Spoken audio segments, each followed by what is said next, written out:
જો પહેલાં આજથી મેં 82-83માં શુગરની પ્રેક્ટિસ શરૂ કરી ડાયાબિટીસની, ત્યારે એ વખતે ડૉક્ટરની પાસે આગલા દિવસનું શુગર ફાસ્ટિંગ અને પીપી ચેક કરીને આવતા. અને એના પહેલાં તો પ્રિમિટિવ એવું હતું કે યુરિનની અંદર સ્ટ્રીપ બોળવાની અને એનો કલરથી ખબર પડે કે લોહીમાં શુગર કેટલું હશે.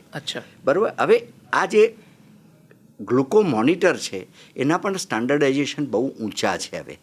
એટલે we are suppose two purchase the standard glucometer અને એના ઓથેન્ટિફિકેશન વર્લ્ડમાં અવેલેબલ છે.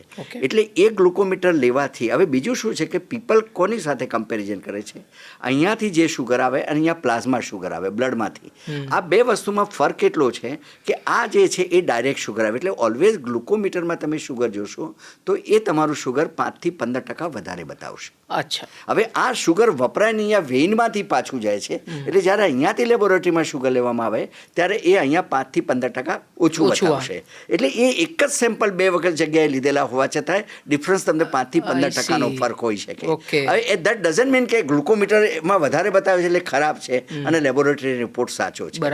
હવે ત્રીજું આના માટેનું ગેજેટ આવ્યું. જે લોકો ઇન્સ્યુલિન ડિપેન્ડ આપણે શરૂઆતમાં વાત કરી કે ટાઈપ 1 ડાયાબિટીસ છે એમાં પોતાનું ઇન્સ્યુલિન પેદા થતું નથી એવું. અને એ જ રીતે આવું જ સ્ટ્રિક્ટ કંટ્રોલ ડાયાબિટીસની જરૂરિયાત પ્રેગ્નન્સી દરમિયાન છે.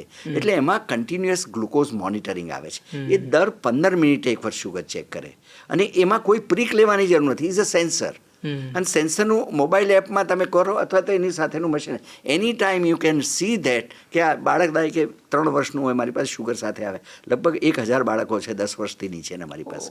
હવે એ બાળકને જ્યારે શુગર જોઈએ તો માં સૂઈ ગઈ હોય બાળક સૂઈ તો એની અંદર જ્યારે આ મશીન આવે બીપર આવે. બીપ કરે કે આ રોંગ છે, શુગર એનું ઘટી ગયું છે અથવા વધી ગયું છે. સો નવું જે નવું આવ્યું છે is called the continuous glucose monitoring. એ દિવસમાં 60 અને હવે તો એમાં પણ મોડેલ બદલાયા છે. એ સેન્સર જે લગાવો છો તમે એનું લાઈફ 14 દિવસનું હોય છે. 3 દિવસવાળું આવે છે 14. અને હવે એક નવી કંપનીએ અમેરિકામાં બનાવ્યું છે એ સેન્સર લગાવો એટલે 90 દિવસ સુધી ચાલ્યા કરે. એ તમે નાહો ધોવો તોય કોઈ વાંધો ન આવે પણ એ સેન્સર કામ કરે અને એના માટે પછી પ્રીક લેવાની જરૂરિયાત ના થાય.